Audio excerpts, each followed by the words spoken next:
right, welcome back to another episode of the Psychopedia podcast. I am your co-host, Hank Sinatra, here with my co-host, Edward Scissorhands. Slater. What are you talking about? Why? Because we're on video, I want to make a joke. Why? Why that one? Edward Scissorhands? Yeah. Well, I don't know. It's just something that popped into my head. Shirt. Yeah. Fuck you, man. We'll get pictures. It's called fashion sweaty. Yeah, right. Big day for us today. Yeah. Real big day. I don't even know who to introduce first. We have two very, very special guests in the studio with us today. First of all, we're in the studio. Big deal for us. Yes. Right? To begin with, we have none other than Mr. Chris Hansen, who is the foremost leading expert, face of child predators, but not like that. Catching like, them. Catching child. Catching oh, them. my God. Educating Okay. parents to protect their children from them. Yes, exactly. But like the Michael Jordan of it. Yeah. Really? Well, we've been doing it a long time. How long exactly? Next month will be the 20th anniversary of the very first predator investigation we did, not far from here, in Bethpage, Long Island. Oh, man. Ooh. We're from Long Island. Yeah, I know. I've been watching you. Bethpage is a gross place, by the way. Well, no, it's not. I'm joking. I'm kidding, Oh obviously. I'm just trying to distance myself from it. They got a great federal credit union. the first investigation we did not embed or collaborate with law enforcement. We set up a house. We worked with Perverted Justice, the online watchdog group at the time. Yep. And I had gotten wind of what Perverted Justice was doing. And essentially, they would put their decoys in chat rooms on AOL and Yahoo.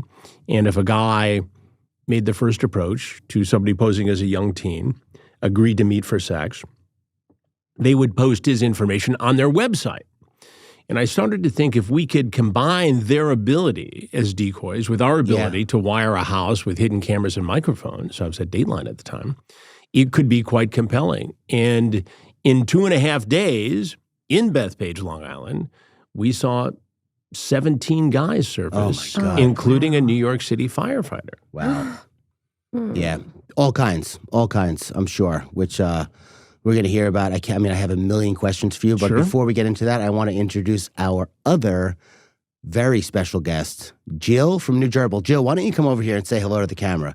This is our Patreon member, Jill from New Gerbil, who we have a thing on our Patreon, which is patreon.com/psychopediapod. She's so nervous. Yeah, she's doing great. We're so happy to have you, Jill. Every 500 Patreons we get, we have somebody come out and sit in on that's awesome. Yeah, that's great. I mean, I wish we could do it I wish we could have every person, truly, really. Well, that's why we need to tour. Yeah. So we can go to them. You need to get the live audience. Right. Yeah, I would love that. We just want to meet everyone. Yeah. We're like a family. It is important. You know, on my podcast, Predators I've Caught, we take questions from listeners, and I thoroughly enjoy it.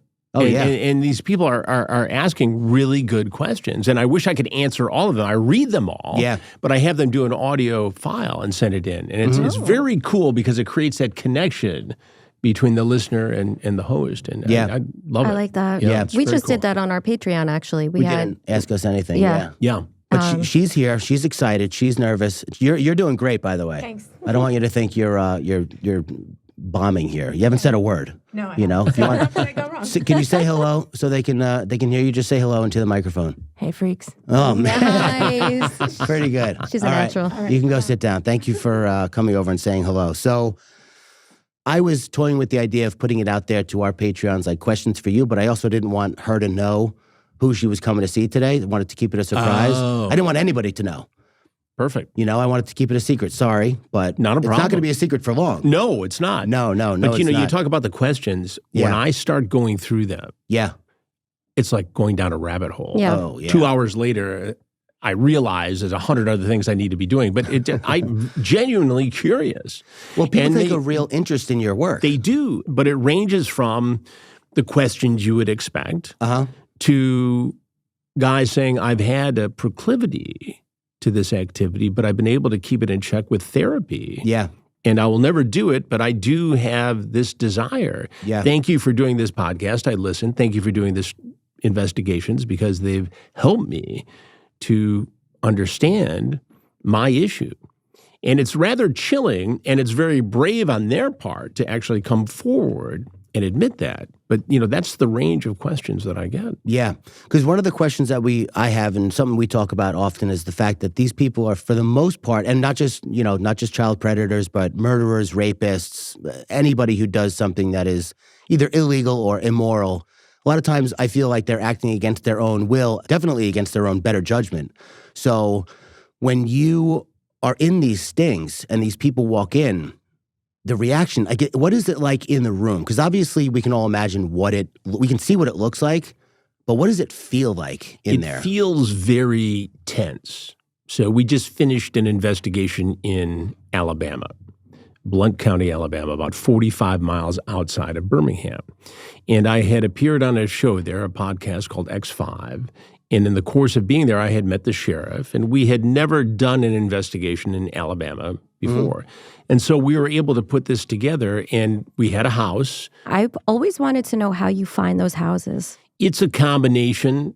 So in this particular case, one of the guys who does the podcast had a house that he had just refurbished, and it was pretty much set up in a way that made it very easy for us to do this investigation. So we need room for crews. We need the ability to somewhere to sneak out of. Control the temperature. We need somewhere to hide. Somewhere for me to come out from.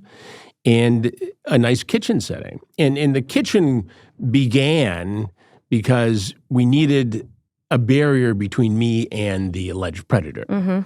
And the first time we did this, as I mentioned, we didn't involve law enforcement. Yeah. We didn't do it the second time. Well, it was a little edgy. We had security there. Ron Knight, my security man with NBC at the time, was there.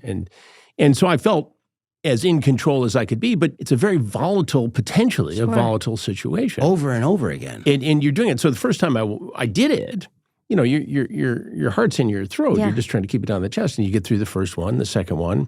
Third guy came in, and the transcripts were all over the place, right? So I had come out with the wrong transcript. When you say transcripts, it's the transcript of the chat. Right. Right. The between dirty transcript. Yeah, the predator and the decoy posing as a child. And so I said, it says here you wanted to do this, that, and the other thing with a 12-year-old. No, that's not me. Excuse me. Went out, got the second transcript. The second transcript was the wrong one. By the time I got to the third transcript, oh, yeah, that's me. Okay, we can. Because they all say it's not that. Right. Yeah. Yeah. I'm sorry I called you Edward Scissorhands, by the way. Oh, is it eating you up a little bit? I'm thinking about it, yeah. So it was a little mean. I'm fine. I wish I didn't. Chris Hansen's here. I'm good. I know. I got nervous. By the way, just for the Patreons, I went over to my jacket to grab something, and Jill goes, nipple cream? It's like, they don't need to know. You guys don't need to know me that well. Really.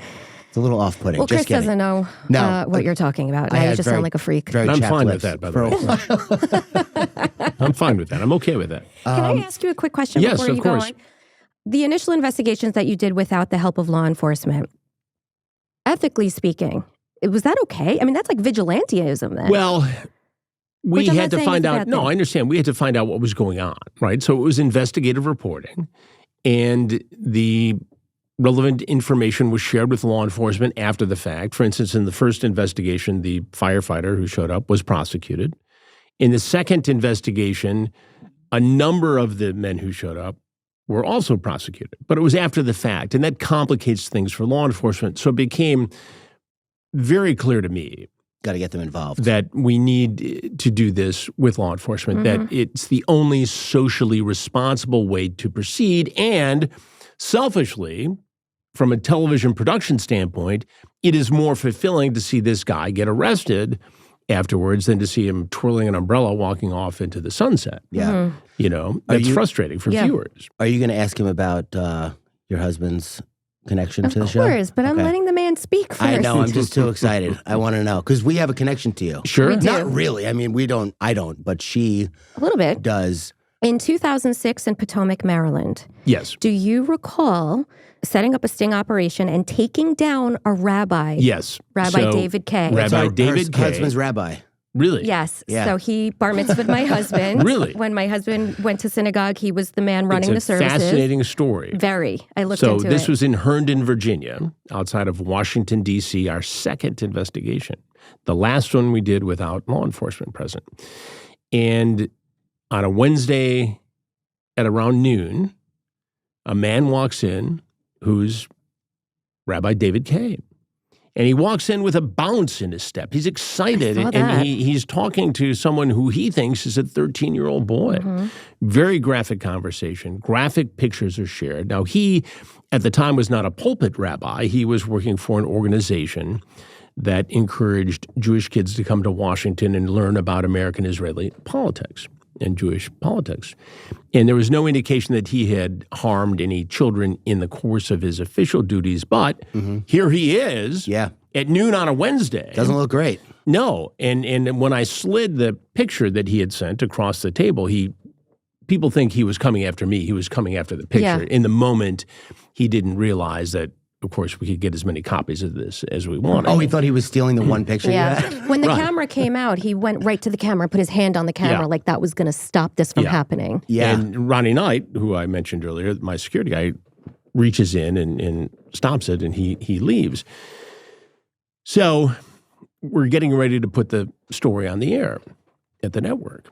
And we're back and forth with him. And every time my producer, Lynn Keller, would call him to try to get a follow-up interview, he berated her, and he was mean and vicious. And finally he says, okay, I'll sit down and do the interview. Oh, wait, trying to get a follow-up interview with the rabbi? With the rabbi. My understanding is he would agree to do the interview if you didn't publicize his face and the video that you captured at the actual sting. Like that was his stipulation. He would agree to talk about it. To which you said, we said, no, that's never going to happen. And this was clear. So we made it clear over and over again. And I think I'm walking into an actual interview at a hotel in Georgetown in Washington. He shows up. I'm in the lobby. Crew's all set up. And I told the crew, I said, look, the minute you see us, I want the cameras rolling. Yeah. Because I don't know whether he's going to storm out, what he's going to do, what's going to happen. Roll. From the minute you hear the knock on the door, you roll. Yeah. So I'm in the lobby of the hotel with Ron Knight. And here comes Rabbi David Kay, and he's clutching a soft briefcase. It's off-putting because I don't know what's in there, what he's doing, what he's up to. And he walks in and he tries to take charge of the situation. He says, you'll sit right there. And I sit down. I said, he told you to have a seat? He told me to have a seat. I don't think so. That's not how this works. And he says to me, this is the way the interview is going to be conducted. And I said, Rabbi, that's chutzpah. We've been through this. This is not going to happen. We are using the video from the Sting House. We are identifying you as the person who walked in. And you knew this when you walked in here. Yeah. And he stood up, turned on his heels, and stormed out. And that was the end of it. Obviously, you guys don't have to get like releases signed by these people. No, we don't, because it's journalism, it's television news. There's no reasonable expectation for privacy. We're catching somebody in the commission of a felony. It goes on and on, but we don't have to do that. You also let them know that they're free to leave. Right, the police are waiting for them and will apprehend them, but you're they free don't free for about 12 feet. Or they don't have to sit in that seat. But again, David Kay left because we didn't collaborate with law enforcement in that. But ultimately, the FBI arrested him and charged him. The FBI, it was a federal case because he came over the border, interstate commerce. He was charged. He went to trial, federal trial, was found guilty. Yep. Yeah. And the judge actually found that he had lied on the stand and departed upward from the sentencing guidelines. He did almost 6 years. Yeah, he in did federal 6.5 years for coercion and enticement was his actual charge. But My first question is... going back in time? So I've watched, I mean, you don't know this, but I had like a major run with clips on YouTube. I used to watch it when it was on TV, but like pretty recently I just got sucked in and watched probably It's compelling television. 80, 90 clips, the best of, the most, most compelling or whatever.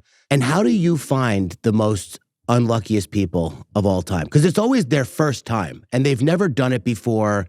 Do you know how many times I've heard that? I imagine every single time. It's my first time I've ever done it before. Well, what are the odds that the one time you try this? Every time. It ends up being... Every person. Chris Hansen and his team. Their first time. Yeah. They also say that they're there to protect the child. Oh, yeah. To help the child. Right. To make sure the child's okay until the parents got home. Yeah, they were worried. I was coming to tell her she shouldn't be doing this. Look, I think these guys, and, we're close to 600. Wow. You've done that. You've done 600 interpersonal... Pretty close, I think, between the original, the Have a Seat with Chris Hansen, the Hansen versus Predators, and Takedown, which is what we call the investigations now on True Blue. We're pretty close to 600. How are people still falling for this? I ask that question all the time. Right? I mean, I honestly thought in the beginning, we'd do this 2, maybe 3 times, and who's going to show up? Mm-hmm. I thought I'd be taking a nap on the kitchen counter, like the Maytag repairman or something, you know. But they continue to show up, and I think this is why. This proclivity, this drive to have sex with a minor is an addiction. Sure. Yeah. Some people can control it, some people cannot. It's like a heroin addict. They know there's a 20% chance there's fentanyl in the heroin, right? That fentanyl could kill them. But they need the heroin, so they go ahead and roll the dice. The predator knows that there's a 20% chance that it's law enforcement or Chris Hansen. But they want to fulfill this fantasy. They've crossed this line between fantasy and reality, and they need to fulfill it, so they take that chance anyway. We see in the chats routinely references to me, references to various sheriffs around the country. Oh, so these people with know. whom we work. They know we're out there. Because one of the questions— it's not a secret. There's been so many shows where they don't know who you are. And I'm like, how do you not know who this guy is? It still happens. For instance, in Alabama, where we were most recently, one of the guys knew and a couple did not. Now, I think in the back of their mind, they're thinking, wait a minute, there's a show, it's this guy. But you know, one of them was just taken out completely. What about the one guy who surprise. knew who you were but didn't believe it was you? Do you remember that was in Fairfield, Connecticut. He was like, you're not Chris Hansen. Yeah, I know who Chris Hansen Yes, I is. am. Yeah. I may be a little grayer than when I started this, but I'm still Chris Hansen. You know? The level of delusion that these people exhibit is really staggering. And the fact that they think they can convince me.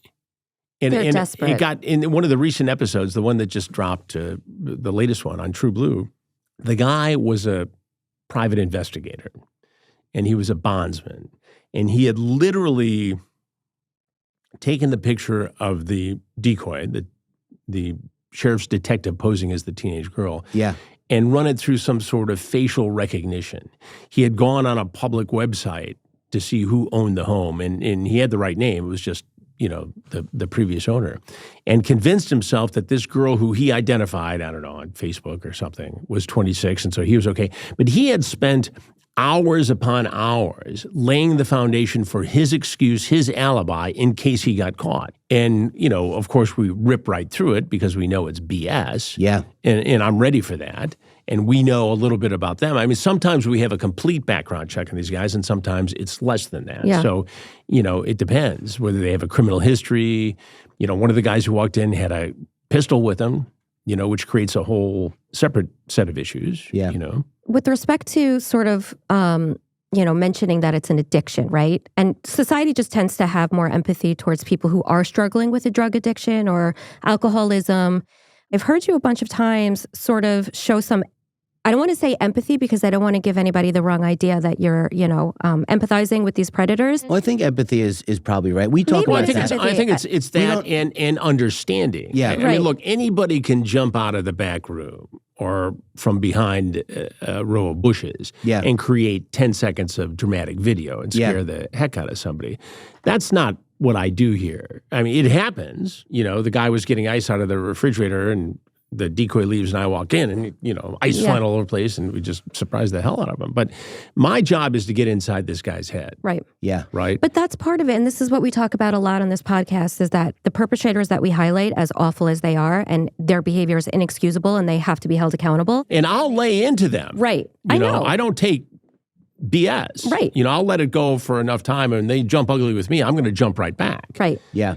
But in order to protect kids from this happening, you need to understand how the mind of a predator works. Mm-hmm. Yeah. And if you can understand that, you can get that out there and parents can see it and it raises a dialogue that perhaps needs to be louder than it is right now, even with all the shows we've done. Yeah. We talk a lot about addiction/mental illness and how even though, I mean, I think empathy is the right word. Mm-hmm. Sympathy may be a little bit too close for comfort. We say a lot, because I have a history of drug addiction and alcoholism. I'm in recovery now. But I remember feeling like early on, I got to be held accountable for my actions. Like if I'm you have to make the decision to change. Mm-hmm. If I'm driving drunk and I kill somebody, it's going to suck for me that I'm going to be in jail. But like, I'm too sick to be in society. I'm going to hurt somebody again and again and again until I'm either dead, I stop, or I'm behind bars. And stopping is just so unlikely. It seems so unlikely when you're in the throes of some kind of compulsive until you get caught.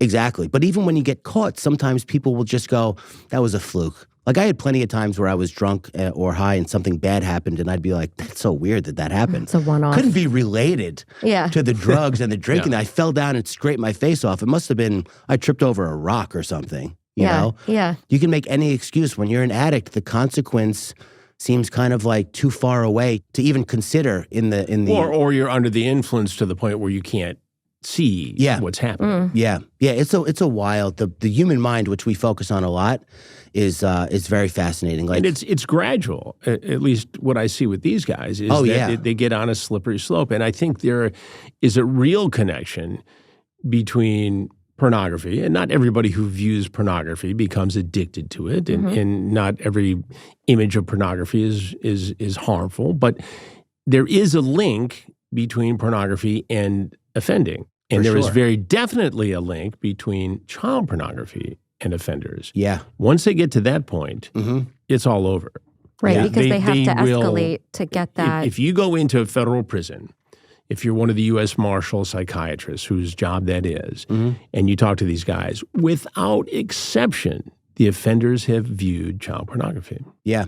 Have you ever heard, because we've talked about, I forget who it was, whether it was Jeffrey Dahmer or Ted Bundy, who interviewed a bunch of serial killers in prison, totally unofficially, but he found that all of them had roots going back to porn, like hardcore pornography. And I remember hearing something years ago that if you view porn at a very young age, let's say like before 12 or so, something happens in the brain where the rear of the brain, the reptilian part, is wired a little bit stronger than the front, and that affects your decision-making process. This could be all made up. I have no idea.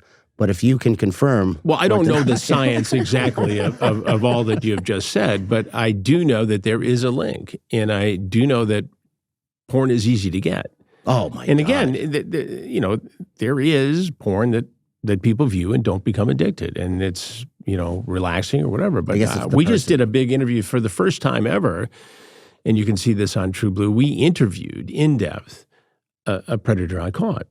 He was a doctor, 61 years old, and he spent his entire day on this particular day seeing 18 patients and texting a decoy with the Genesee County Sheriff's Office, who was posing as a teenage girl. Yeah. Sending pictures of his private parts, all while seeing 18 patients, then gets in his car. Busy guy. Yeah, well-to-do guy, very successful practice, drives over there, walks in with Oreos, red wine, Coke, and a slap on the rear for the decoy. And he then tries to defend himself. He comes clean on some of it with me. The sheriffs come out. He fakes a heart attack. All this goes on. Fake the heart attack. Check out the episode. True Blue. I know it's a network that you've started, or is it something that you've partnered up with? I partnered up with Transition Studios and Sean Reck, and it's a streaming crime network. So we have all the new Predator investigations, which we call Takedown. We have other documentaries. We have aggregate material. We're working on a crime news magazine called True Crime Nation that I'm going to host, and there's some episodes. We'd love to be on the cover of that. Yeah, yes, we absolutely. Yes. And swing big. Yeah, exactly. Swing big. And it's it's a TV news crime magazine. Yeah. And we produce documentaries.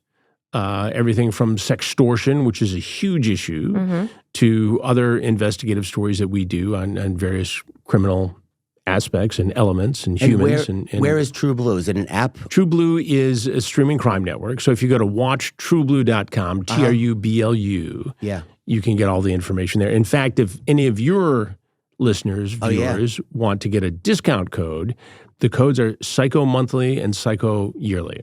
Great. Wow. Thank you. There you go, you little psychos. Psycho Month, Psycho Year. Okay. We'll figure it out. We'll put it in our show notes. Yeah, so they have the discount there for True Blue. It's the perfect audience for this. I think that all of us true crime people have cut our teeth on watching your work for the last 20 years, 100%. Thank you, and that's very flattering. And I'm very blessed to have worked with a lot of great people and producers and camera crews over the years. And I was also very blessed to be at a network for 21 years, which gave me the platform to go do other national and international shows, which all came together to allow me to do what I'm doing now, which is a dream come true for anybody in this business, to actually be part owner of a streaming crime network, and not only have ownership of the content, but to have ownership of the distribution. It's the best of both worlds because we have a network. We do the stories. We do the Takedown series, the Predator series that everybody wants and is important and is interesting, compelling. And we do these other documentaries in which I have a great deal of interest too. So to me, 42 years into the business, this is the greatest thing in the world. I mean, it's fantastic. And so, it's I get up every morning and think about, okay, what do we do next? Yeah. It's very exciting. Do you know what she does for a living? Her real job, which we're trying to get her to quit? Did she talk about that at all? We did not. Every opportunity you get. I'm just throwing it out there. The more universal pressure I create, the more likely closer we get to it. Why don't you tell them what you do? So my family's law firm, Slater Shulman, we are one of the leading law firms in combating sex abuse and representing survivors of sex abuse. Typically, we go after the institutions that enable the sex abuse to occur. So, for example, right now, one of the cases that I oversee is the Boy Scouts of America case at our firm. Very familiar. We have about 14,000 clients that are in that case. Wow. More recently, we just signed up about 40 clients who were sexually abused by a teacher in Los Angeles. His name is Mark Burnt. You may have read about him. Yeah, Obviously, you're in the space. So what he was doing was he was blindfolding his students and he was conducting what he referred to as taste tests. And he was ejaculating onto spoons and feeding it to the children while having Madagascar cockroaches crawling on their faces. And he would also serve them semen-laced cookies. So his moniker is Cookie Monster, which is There's horrendous. a shockingly similar case in Louisiana in a parish where we're doing a big documentary now. And I mean, who thinks this stuff up? It's one thing to think it. It's another thing to execute on it. The level of the thought depravity is depraved. I have a story that I think I've never told that I would like to. Please do. The floor is yours. Okay. I'll try and make it quick. So I lived in a house with somebody. I rented a room from them. I was in not a bad spot, but I wasn't in a great spot. I needed somewhere to live. So I rented a room from this person. I'm trying not to give any details out. So I'm going to use pronouns. I called her before I got back from where I was living. I said, do you have a room in your house? I know you have a room that you rent out to people. So she said, yes. The guy just moved out. He ran out of here in the middle of the night. So weird. I'm like, that is so weird. What a jerk. He didn't give me any notice, whatever. So I get back from where I'm living, move in there. Within 2 or 3 days of living there, I woke up one morning, went to go brush my teeth, and her fiance had jerked off on my toothbrush. Stop it. I never told you this? Did I ever tell it? It's a little bit familiar. It's really one of the most unsettling things that's ever happened to me. So I make sure I lick it. No, I'm just kidding. I can't, maybe he cleaned my toothbrush with bleach or something. I don't know. I'm trying to figure out how this is possible that this guy jerked off on my toothbrush. And when I got to work, we had a guy who worked with us he had done some time in federal prison for, I forget what the crime was, but I mentioned it and he was like, oh yeah, they'll do that. People do that for sure in prison. Oh. So I was like, oh my God, I think he actually did this. So I called the girl, told her that I had gotten all my stuff out of there overnight, literally did the same thing that the guy before me did. Yeah, to this day, I still can't believe that he was marking his territory. I don't know if he thought I was going after his fiance or something. I was there for 3 days. It Such really a short was period not of time. about you, Tank. No, that type of behavior no. it's not about you. No, people are just, their minds are so warped. And like you said, to go from fantasy to reality, it's a huge step. It's a huge step. I think a lot of them also come from troubled backgrounds. Again, it's not an excuse, but there is I think it's a 30 to 40% correlation between people who are sexually abused as children who then go on to perpetrate when they are adults. Have you ever had any of your people say that, in your interview process with them? Very few. Yeah.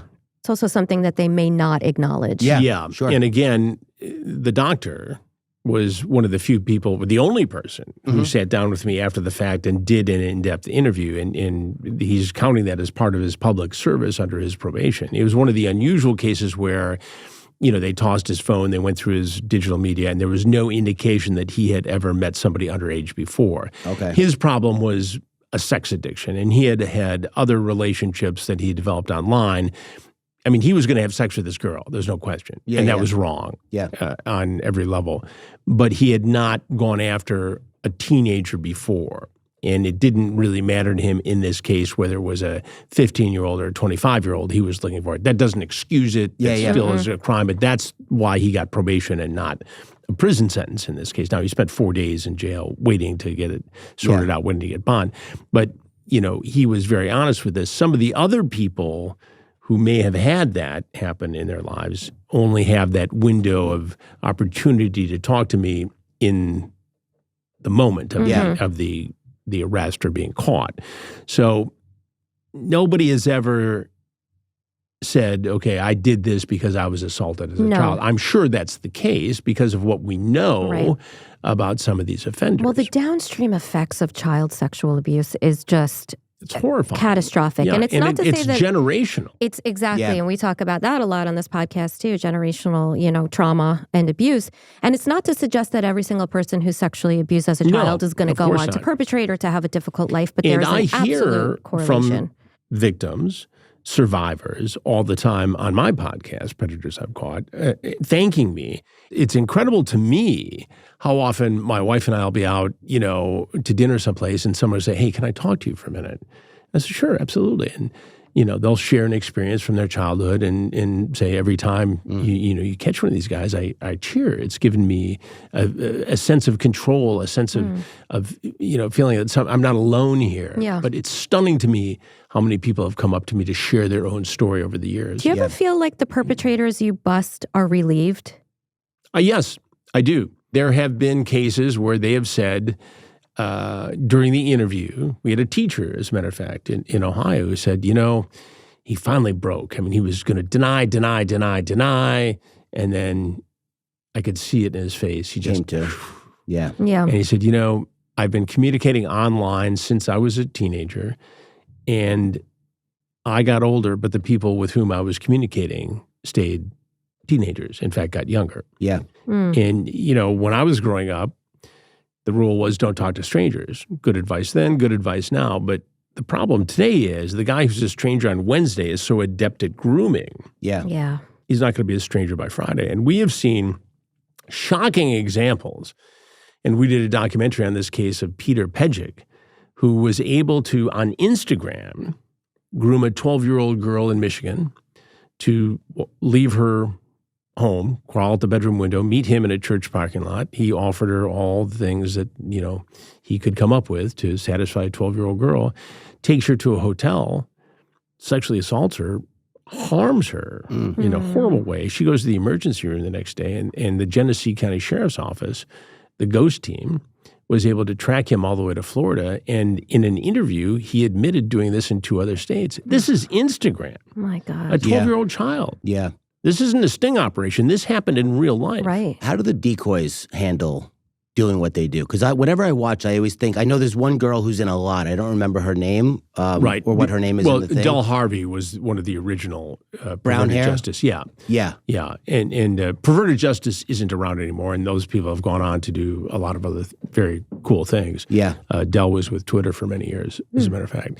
But it takes its toll, to answer your question. And even with veteran law enforcement officers, detectives who do this routinely, they have to cycle in and out because you're sitting there and you're chatting with the worst of the worst of society. Anybody who'd harm a child in any way. Yeah. There's no worse criminal, right? And so they have to get in the mind and talk as if they were a 12, 13, 14, 15-year-old kid raising these issues. Yeah. It's incredible what they do. And every time I think, well, maybe this is this guy's first time. But then you start digging a little deeper. Or when you do feel empathy for somebody who maybe has served our country in the military or maybe is suffering from PTSD, all that's valid. But when you stop and think of what would have happened to a teenage kid, boy or girl, if they were really there and we were not, you start to feel a little less sorry for these guys. Well, I can tell you being on the opposite end of the work you do, so working with the adult survivors who were victims of sexual abuse as children, I can say the work you're doing is tremendous. And I work with lawyers just like your family. Yeah. And in a lot of these cases that we do that end up being, major documentaries. And the trauma is real. It's real. And it doesn't go away. And if you don't deal with it, it's going to haunt you for the rest of your life. Right. Yeah. So you just said, one of the questions I had was, did any of these guys almost ever, first of all, side question, why is it almost exclusively men? I think when it comes to male predators, you're more likely to see somebody who gets off on the anonymity. When you talk about female predators, the therapists and the analysts will say that they don't like the anonymity. They like to know their victim. And that's why we see all these cases of the teacher, female teacher, underage male student. And speaking of that, I have seen more of those cases in the last year and a half than any other time in my career. I don't know what's going on, whether it's being more readily reported. Or whether it's happening more frequently, but I have seen literally in the last year more of these cases than ever before. We're going to do a documentary on it at True Blue. There's so many of them. But then you see a 26-year-old woman posing as a 16-year-old who takes a 13-year-old on a road trip, has sex with him multiple times, and then he gets dropped back off with his mom, who's now got to figure out how to put the genie back in the bottle, literally and figuratively, because this kid has had all these crazy experiences. And again, it goes back to what you were saying earlier about, it's too early for a kid to process that information. Yeah. It just is. And I also think that if you were going to go to a porn site, Pornhub or something like that, you will see entire sections dedicated to teacher-student fantasies. And I think those things have an influence on what happens in real life. Right. Yeah, because having these online rooms where these people can meet, it's like the biggest virtual Chuck E. Cheese you could possibly imagine. And how long till that doesn't work anymore? And these guys have to go out and seek it out in reality. And we see some of that. Some guys will never leave the chat room, never leave the fantasy. And we get that excuse all the time, like, well, I didn't really think it was going to be a teenage girl. I thought, you had to be 19 to get in the room. Well, you got to be 19 to get into a lot of rooms. And there are a lot of 13 and 14-year-olds doing stuff they're not supposed to be doing. They're curious. Yeah. And I hear from people all the time who shudder and can't believe that at a young age they were actually in and around these guys, whether they were victimized or not. Yeah, the onus, I guess, at the end of the day is on the adult, because kids are going to be curious and experiment and try and see what they can get away with. But as an adult, it's your job to say, first of all, to not be there, if at all possible. But if it's, let's say you're in there trying to help, I don't know why you'd be in a child chat room if you weren't there for nefarious reasons. It's a lot of times, that happens. And we see it, but also you see children sneaking into adult chat rooms. But again, we've seen it in Instagram, we've seen it in Snapchat, we've seen it all over the place. When we started doing this, we merely had decoys in chat rooms on AOL and Yahoo. Now, there has been an explosion of social media platforms upon which adults can approach children. During the pandemic, the National Center for Missing and Exploited Children reported that these incidents, and there's mandatory reporting, these incidents shot up like 900%. Wow. That's wild. That's terrible. We were talking on the way here about Roblox, this kids game that a lot of kids play. And it's becoming, I guess, a bit of a problem because the ratio of adults to kids is way higher than it was originally thought. And could they be there playing games? Sure. I mean, I'm an adult. I've played Roblox with my kids. I can't stand it. I don't get it. I'm 5 minutes in. I'm like, guys, I love you, but this is too boring for me. Well, and the kids get drawn into it. I remember years ago, World of Warcraft, I told my oldest son, I said, Scott, time for bed, you got to go. He said, well, the team's depending on me because it's interactive. I said, the team's going to be -1 because your ass is going to bed. Yeah. It's time. Yeah. But they do, get tricked into thinking that they have this duty, this allegiance, and they can't let these people down. And you don't know who the other people are. You have no idea. Or what their motive is. In World of Warcraft, I believe there's voice now associated with it. But when you're just typing, I'm going back 15 years. Oh yeah, okay. When you're typing, you have no idea who's who. No. And for a little kid, to make a friend online, they're like, oh, I made a friend today. It's like, well, no, you didn't. And if they're in an environment where they're a little bit lonely or needy, these predators, these adults know how to fill that void. And that's part of the grooming process. And so masters. As a parent, you need to have this age-appropriate discussion with your kids, and it starts with the very moment they have access to the internet. And you need to start with something along the lines of, look, There are grown-ups out there who like to trick kids. Kids don't like to be tricked. It resonates with them. And then as a parent, you have to up that conversation. And monitor. As they get older and potentially exposed to things you don't want them to be exposed to. Yeah. Are all of your sting operations like discovered in chat rooms like the Predators? Is there any other forum that you use aside from the internet? It's all on the internet.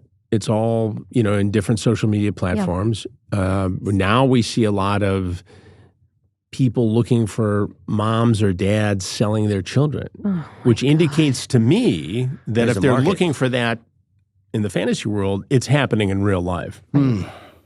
Yes. But we've seen it in Florida. We've seen it in Michigan.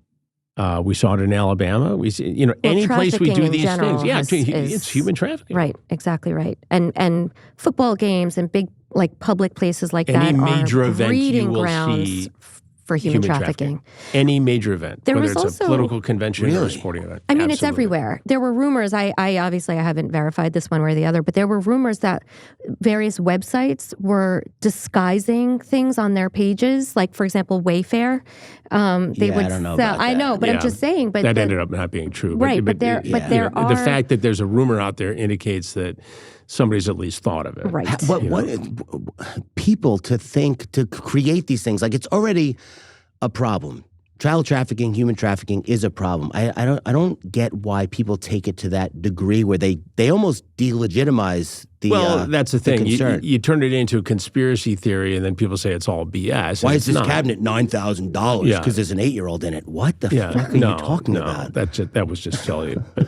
But these things do catch fire, and they get traction. Yeah, of course, because it's worst case scenario, and people Yeah, but if it's winding up on people's radar, I don't have a problem with it.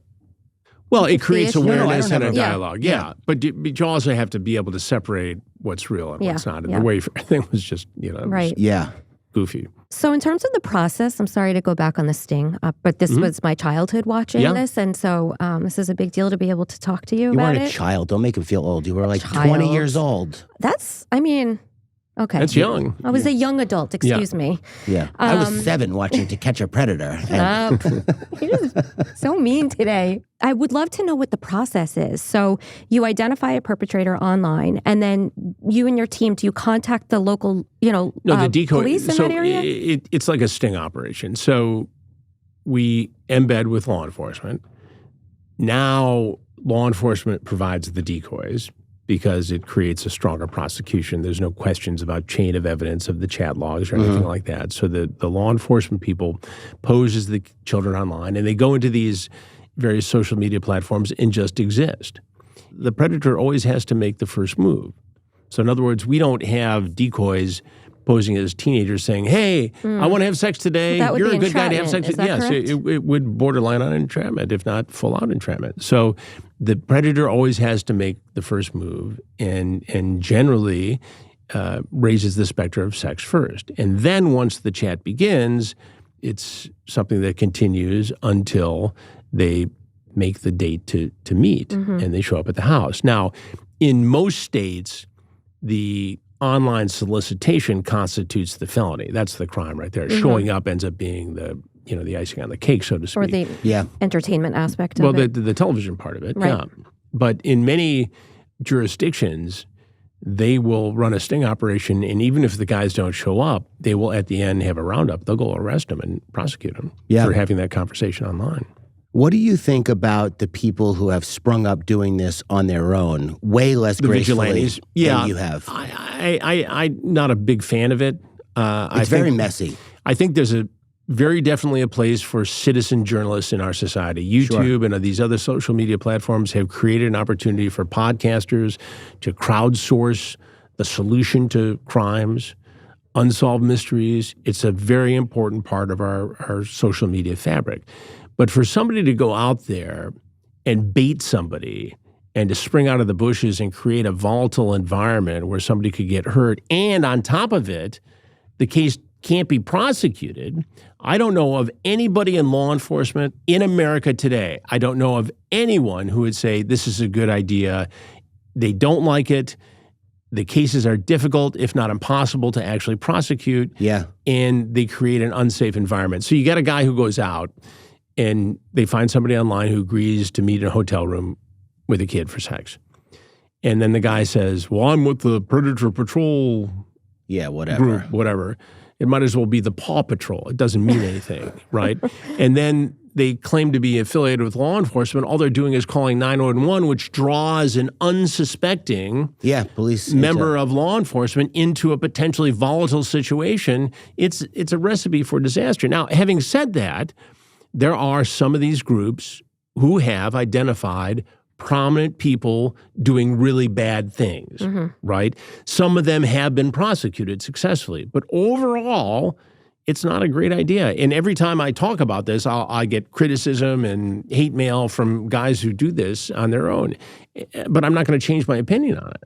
I'm just not. It is what it is. Well, they probably think because you're doing it, you see them as competition, but that's not it at all. They're doing it in an unsanctioned way, creating real problems. We have structure. Even before we collaborated with law enforcement, we had a structure to it.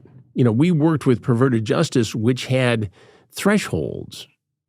They didn't just go out and lure people. You had to cross that threshold, which became also the threshold of prosecution. And the vast majority of cases where the perverted justice decoys were used were successfully prosecuted. Overwhelmingly so. Right. Only a couple of issues in one or two jurisdictions where somebody was not successfully prosecuted. When these guys get caught, it seems like they regress into a very childlike mentality, right? Sometimes. So is there anything to the fact that maybe these people, again, we've spoken about it, but got molested at a young age and are stuck there because two things happen that a child like? One, they freak out and they become very emotional. Two, they lie like a child lies, meaning they tell the most unbelievable thing you could possibly imagine and think you're going to believe it. And then when you go, oh, really? And then they think they're getting some headway, and you're like, I don't think so. Well, I'd lay it out there. I'd let them tell their story as long as they want to tell it. And then I'll go back and say, so you're saying that you were what? Just driving down the road and this drove 6 hours. Message magically popped onto your phone and said, hi, I want to have sex with you. And I'm, this, that, or the other thing. And yeah, that's what happened. I said, that doesn't make sense. Yeah. And then you slowly peel it back and then they're caught with it. But you're right. These guys come from all walks of life. So you've got a doctor who's been to medical school, who's well off financially, successful family on one end. And then you've got unemployed. Yeah. Loser city. Dropped out of high school. Yeah. Right. Yeah, it covers a lot and of everything in between. Yeah. Right. I was going to ask, just doing this so long, if there's been any psychological impact on you. Because you mentioned that the decoys that you use, you kind of cycle in and out, obviously. What about Chris Hansen? What about you, Chris? I am pretty good about compartmentalizing it. And I've been doing this for a long time, and a lot of it in the crime space. So even before we did the Predator investigations, we went to Cambodia to expose underage sex tourism and adults going over there to be with kids 5, 6 years old. Oh my underage God. Kids, child slave labor in India, Al-Qaeda using blood diamonds to launder terrorist money in West Africa. So, I've seen a lot. I love the adventure of it, but it's dark material. But it's interesting because people ask, have you ever gone to therapy, for instance? I find that my podcast is like therapy, quite honestly. And we're 200 episodes or so into it. And it's predators I've caught, which, as the name suggests, is a deep dive into these past cases. And I find it, and this may sound odd to you, but I find it therapeutic to go back into these cases, and I delve deeply into the transcripts and go back into the videos and relive the moments of it, and it is therapeutic to me. Because I can kind of wrap it up and put it away and say, okay, I've examined that, and this is the good that came out of it. This was the challenge that it provided for me, but I'm okay with it. Yeah, I think in the big picture, I think it's done a lot of good. And every time somebody comes up to me in a restaurant or pulls me aside on a street corner in New York City or in Michigan or wherever I'm at, that's a reward to me. That tells me that, we're doing something right here. And this is more than just the entertainment and the collision of good versus evil. Although, look, that's why crime stories are so compelling. That's why every Friday night we see them on television. That's why I have an entire streaming network dedicated to crime reporting. These stories are as old as the Bible. It's good versus evil. Yeah. And they're compelling tales. And my goal with all of this is to take people on a journey of discovery where they hear things they wouldn't normally hear and they see things they wouldn't normally see. And I think I'm one of the few guys providing that. And so people want to be a part of it. There's definitely not finesse, but like an approach that you have that makes it kind of just like a little bit more, this is a real thing that's happening. You're not there. I don't think you get enjoyment out of catching these people. I'm sure the part of you is like, I wish I didn't have to do this. Obviously, I wish this wasn't a problem at all. I would love to do a cooking show in my Scandinavian homeland or in Italy or France or something. But that's not my job. No, you do this work until you no longer have to. A long time ago that this is the sort of thing that I'll be doing for the rest of my career. And I'm okay with that. I really am. I to say you enjoy it, I enjoy the investigative chase of it. I enjoy the challenge of it. I understand that it's something that not everybody can do. Mm-hmm. And I understand the importance of it. And I'm very fortunate to have had a career that has and continues to be high profile to the point where it provides access to things that other journalists don't get access to. Yeah. And that's been a very big part of this. I get to go places and I get people in law enforcement to help me with things that they wouldn't necessarily do for other folks. In your podcast, what's the name of your podcast again? Predators I've Caught. Predators I've Caught, Chris Hansen. Okay, go check that out. In your deep dives, follow-ups, whatever you want to call it, have you ever heard from somebody that you busted or caught and that made a change and is now rehabilitated and credits you or part of that, as a turning point for them? It's an excellent question. I can't think of anybody who has reached out. I'm sure it's happened. Great question. No. Great question. I've heard from a lot of people or reached out to a lot of people to get them to talk about it, all of whom have refused. And that's why this interview with Dr. Joswal was such a big deal. People can check that out on True Blue. But more often than not, they don't want to sit down and talk. I mean, there was a famous case out of Fairfield, Connecticut, Jeff Sokol. This is the guy who ate the pizza throughout the entire interview. And offered you some. Offered me some. Yeah. I mean, it's probably, when you think of the most irritating human to ever surface in a predator investigation, he's in the top 10 for sure. So years later, he goes to court to try to change his name from Jeff Sokol. To Sonny? To something else. Sonny something. He wanted. Yeah. And not only did the judge refuse his request, he refused his request to seal the court hearing so nobody would know that he tried to change his name. Mm. So he's still Jeff Sokol. But his friends call him Sonny Slices. Yeah, something. Yeah, Sonny Slices. Yeah. And I was, trying really hard to get him to sit down with me for an interview, and just he wouldn't. I mean, I circle back around with these guys for time. His life went pretty down. I mean, with good reason. Well, yeah. And he had it coming. I mean, this guy had a marriage contract in his car. And when you see him walk in for the hug, I mean, he was going to have sex with a 13-year-old girl. There's no question. A 13-year-old girl. Yes, right? That is absolutely right. Yeah. He was going to rape a child that night. And all under the guise of figuring out that it'd be okay if he did this or did that. And it just, ugh. This is a question I'm curious about. I didn't know if I was going to ask it, but I will. I have a question, too, that I'm curious about that I know I'm going to ask when you're done. Go for it. Can I be a decoy? Sure. Yes. Can I be a decoy? No. Well, can I replace Ron Knight and be your security? That might work. Yeah. That we can talk about. Is it fair to say these guys have no riz? And that's why you don't know what riz is? Good. I don't know what riz is, if I'm being honest. As they can't find a girl their own age, yes, or company their own age. Because a lot of them, and not to whatever, but they're not like smooth talking, cool, attractive guys, and like they go maybe towards the other way because they think it's going to be easier, which I can't imagine finding an underage person is easier. Like if they put that energy towards meeting someone their own age, they'd be fine. It has to be harder to find someone underage than... You would think so, but your larger point is well taken in that I think, especially when we see predators who are in their early 20s. A lot of them are emotionally not well developed.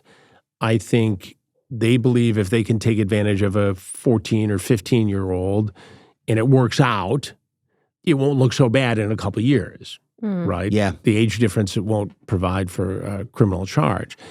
They're socially inept. They can't compete in real life with other guys who can meet girls. And so they do all this stuff online and they say things they wouldn't say face-to-face. And it becomes normalized. So suddenly they find themselves talking to somebody who says they're a 14-year-old girl and he thinks he's going to, replace this moment that he lost when he was 15 or 16 and other guys were dating and active with girls. And I think there's an element to that. I think that's a generous, outlook and probably accurate in a lot of cases. I also just think that people are disturbed. So predators have LRIZ, is what you're saying. I still don't know what Riz means. This is from my sons, by the way, solely. Yeah, it's 9, 10-year-old. Riz is short for charisma, which means obviously. Yeah. And L is loser. So if a guy has LRIZ, that means he's not able to attract women. Right. Okay. Yeah. He's got no mojo. Exactly. Yeah, that's what you would have said back then. No mojo. Listen, I think like every single person has to be assessed individually. I don't think that there's like one blanket and I approach. think we in society want there to be an answer. One answer, one solution, either lock them up forever or find the psychiatric treatment that works or do whatever. And the reality is they're not all one guy. No, some are bad, some are mad. So there's going to be, Some made a bad decision on this particular day. Right. And as people grow up, there's more and more men, boys, young girls now who will grow up to become predators. It's a never-ending thing. It's a never-ending cycle. It's not gonna stop. But if you can deter, I think your show does. I would hope. I don't know if you have any statistics on this, but it serves as a major deterrent. I think it has. I mean, when you look at the early investigations. Your name has to ring fear in these people's hearts. I think it does. And sometimes I've had a guy in a recent investigation, guy walks in and says, "Oh, you're Chris Hansen." Before I can say a word, I said, "I am." It's my line. But you have a seat over there. He goes, "Oh, this is so cool." I go, "It's not going to be that in cool." A sting? In a sting. He's like, "Am I on TV?" It's like the episodes on True Blue, yeah. But when you think about, one of the early stings, the first one where we collaborated with law enforcement was in Riverside County, California. Yeah. Riverside County Sheriff's Office. 51 guys showed up in 3 days. Now we'll see, 8 to 10 in a week, maybe, sometimes less, sometimes more. But I think there's been a deterrent.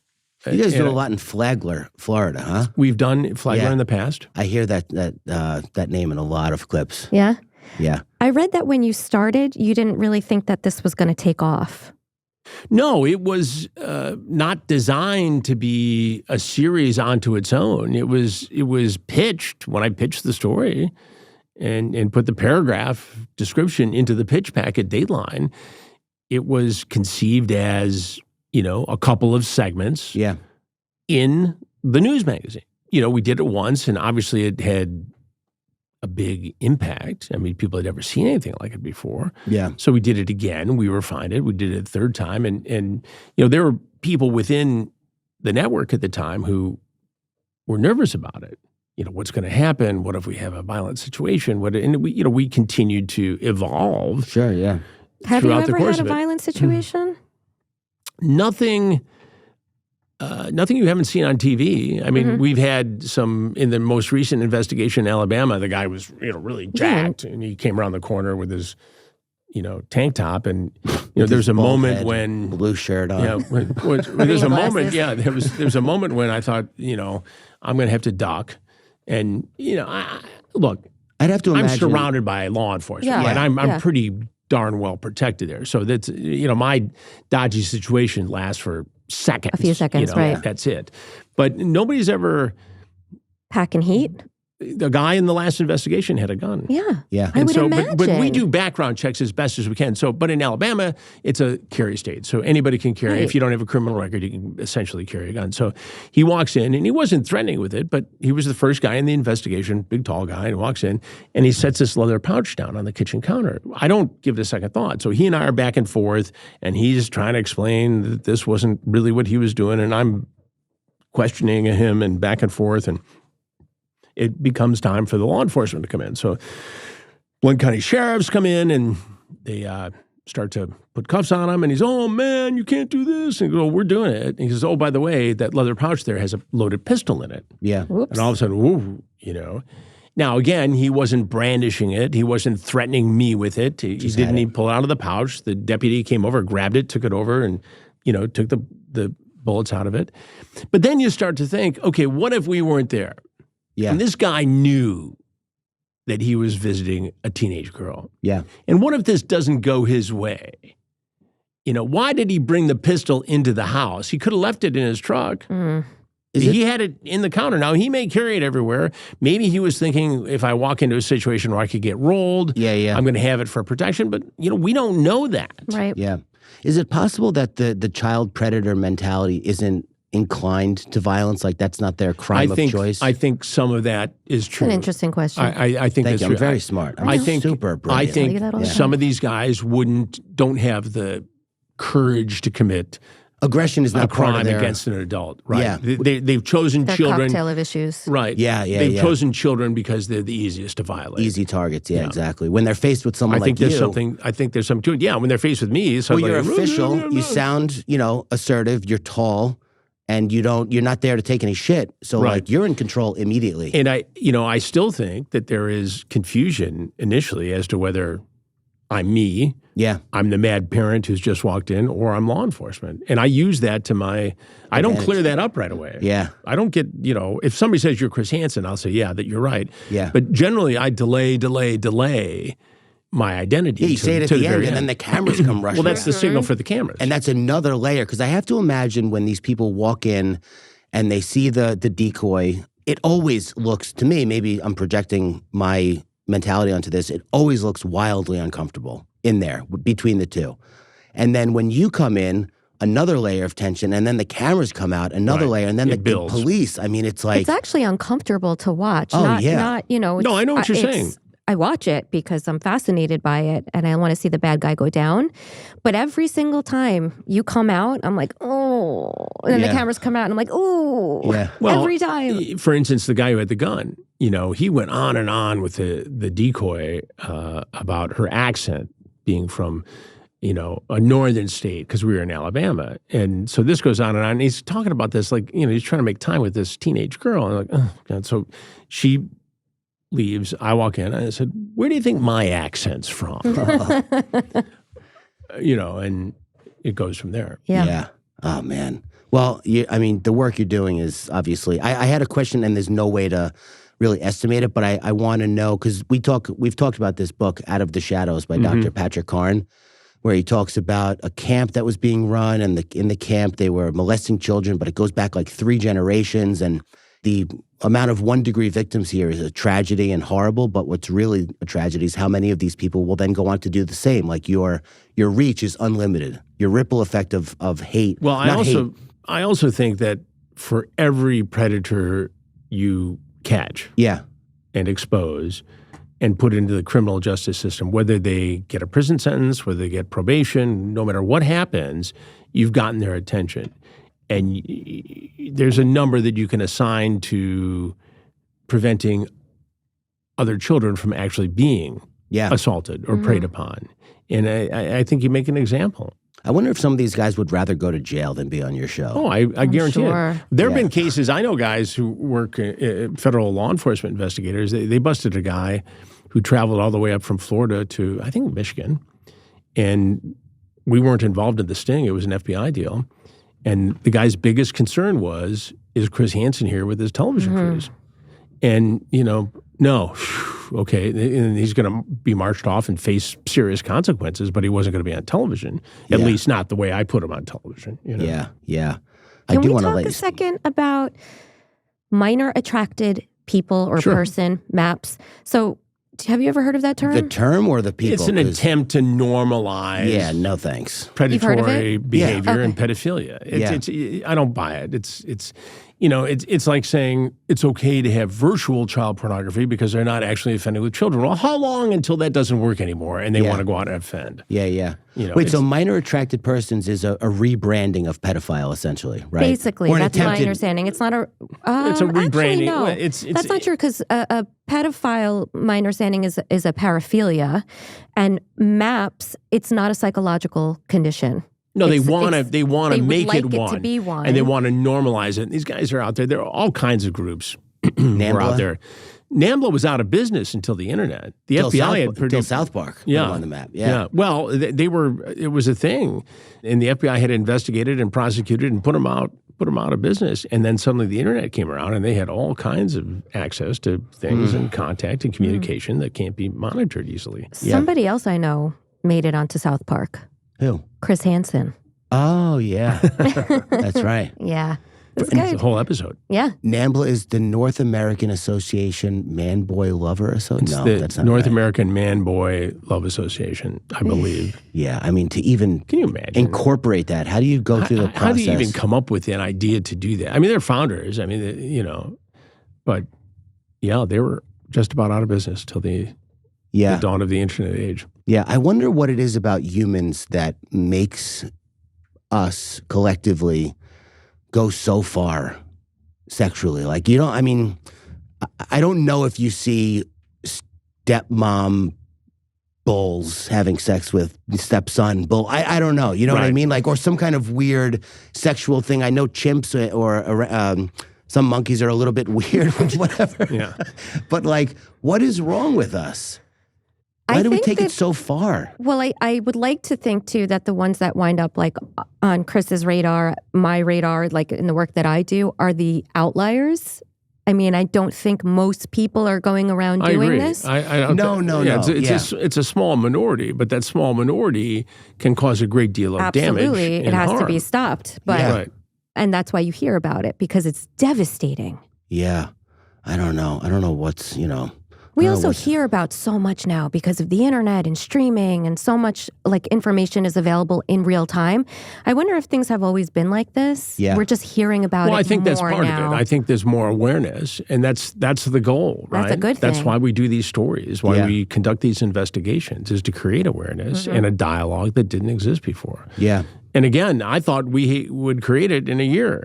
But here we are 20 years after the first investigation, and we're still at it. And now you got watchtrueblue.com, where our listeners can go and get a discount for Psycho Month or Psycho Year. Correct. As the code. And you have 60 investigations on there now, We right? have, right around 60 brand new predator investigations. We call them Takedown. They're up now, and we're off shooting more, every month. Yeah. Well, you are doing great work, and I truly believe you've had an impact on the world in a positive sense. Well, I hope so. Cannot be measured. That's the goal. Really, truly. Which I appreciate. Aside from the individual stings, the awareness you've brought to it, the platform that you're doing it on, the message you're sending out there is not like, oh, don't do this because I might be there. Just like there are real consequences. And this could happen. Yeah. And it does happen. And even if it doesn't happen. And here it is. I mean, look. Again, it goes back to taking people along in this journey of discovery. And I think one of the reasons why this franchise has become so compelling is because we're in it as it happens. We're showing the commission of a felony. Yeah. That's wild, how often it's I remember showing it to some kids, as part of one of the early investigations at a group of middle schoolers, and showed them a clip. I thought, are those actors? I said, no, this is real life here. Yeah. This is not make-believe. Yeah. This happened. Right. I know. It's crazy. It's terrible. Well, I don't know if I want to let you go at some point. I don't want to keep you here all day. Well, I appreciate you having me.